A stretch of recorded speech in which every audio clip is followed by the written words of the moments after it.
What's going on, guys? It's your boy Motomain Dan, and today we're going to be talking about Defense Grid 2 as far as it being a tower defense game. So, towers, 7 out of 10. They're generic.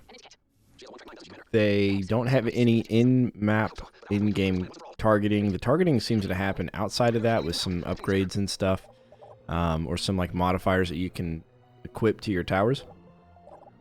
But the towers themselves can't do any targeting, and the upgrades, you only get to upgrade them twice, put them on a boost, upgrade that once.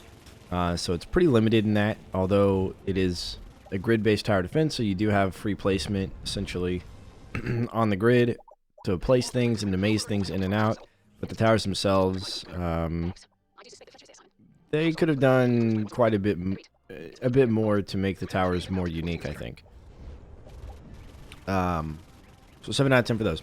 Enemies, 8 out of 10. It's kind of hard to tell like what the enemies are doing and where they're going and stuff. And there are some special enemies, but it's just kind of difficult to figure out what's what a little bit.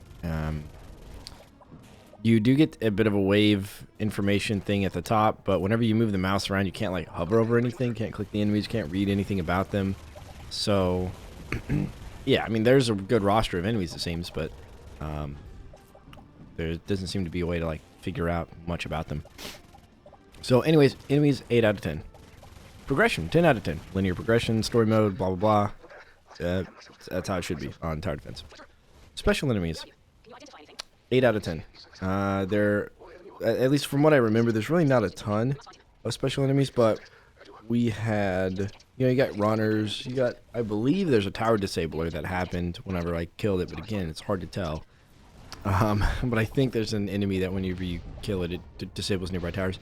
But then there was also a flyer enemy that spawned over by the portal and started taking orbs out. Like it spawned units, and those units would take the orbs out. So they only had to go through half the kill box, essentially.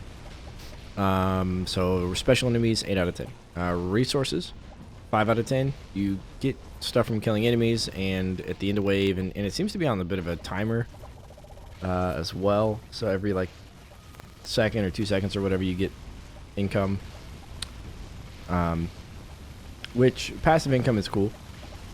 That means that you kind of want the waves to take as long as possible to get as much money as possible, which is its own resource thing. But there's no resource towers. There's no spend money now to save money later, anything like that. The micro pacing, I give it a 3 out of 10. There's really not a lot of micro, and the mouse being locked to a small amount of space. I think it's maybe meant for controller. I think this is like a controller-based game, which means there's really not a ton of micro, and I've frequently found myself like, okay, hold on, slow down, slow down. And so yeah, I think the pacing is a little too high, and the micro is not really there. You can hit spacebar for things. I think maybe backspace to sell. I'm not 100% on that, but like, the mouse does go to the menu, but it's just an older game. So yeah, 3 out of 10 for micro to pacing ratio. The macro play, pretty non-existent. I think there's abilities that you can use whenever you pick the admiral or whatever that you're playing as, but I was clicking every key on the keyboard, and I'm not exactly sure what that is supposed to be. I really can't remember. It's been a while since we played, so but there's not anything you can do to the waves. You can't send them out early or anything. So the macro play, I give it a 1 out of 10. For the map design, I give it a 10 out of 10. All the maps are very unique. I would click through them all, look through them all real quick.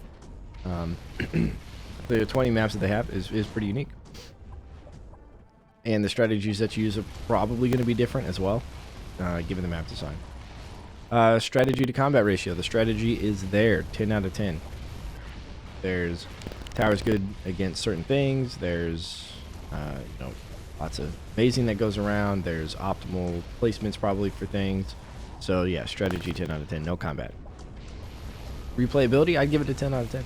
This is co-op. You can play co-op. You can play head-to-head. You can play maps on the Steam Workshop. I don't think there's an endless, from what I could tell, but there might be.